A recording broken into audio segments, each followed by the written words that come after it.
Hello everyone and welcome to another tutorial video.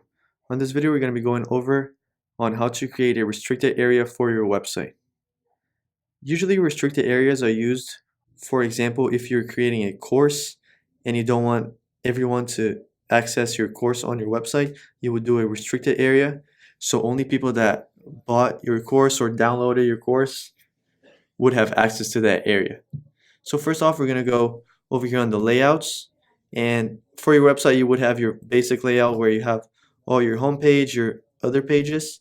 To create a members area, you would have to create another layout, for example like this one where I already named member area, and go to over here on this little lock so you can start setting up your restricted area. You can click on it.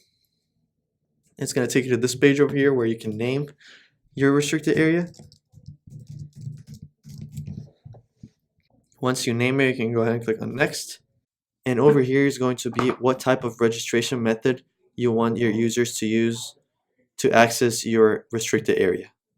So for example, signing up with an email and password, or they can also access by a token that you can create over here.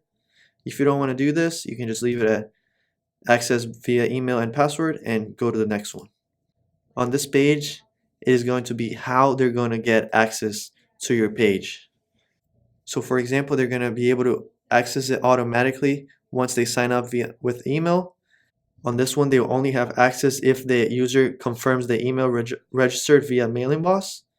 Over here is if he pays or you do it manually. And on the last one is for Builderall users only. So for example, if someone already has a Builderall account and accesses it, they will automatically access your restricted area. Once you guys selected which one you guys want, you guys can click on next. And over here is where you can integrate your Mailing Boss to your restricted area.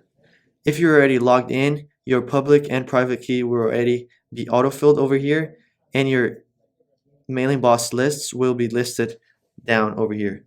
If not, you can just go to Mailing Boss, get your public key and your private key where it says API keys on the left hand side on the menu, and paste it over here. If you've already done so, you can select which list you want to link. I'm just going to select the tutorial list, and I'm pretty sure this is going to be it. I'm just going to click on save, and my restricted area is going to be saved.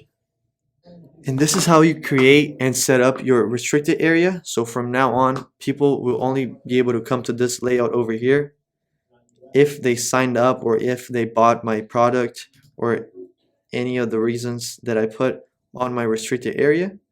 If you guys have any questions, please let us know. This is going to be it for this video. Thank you for watching and have a great day.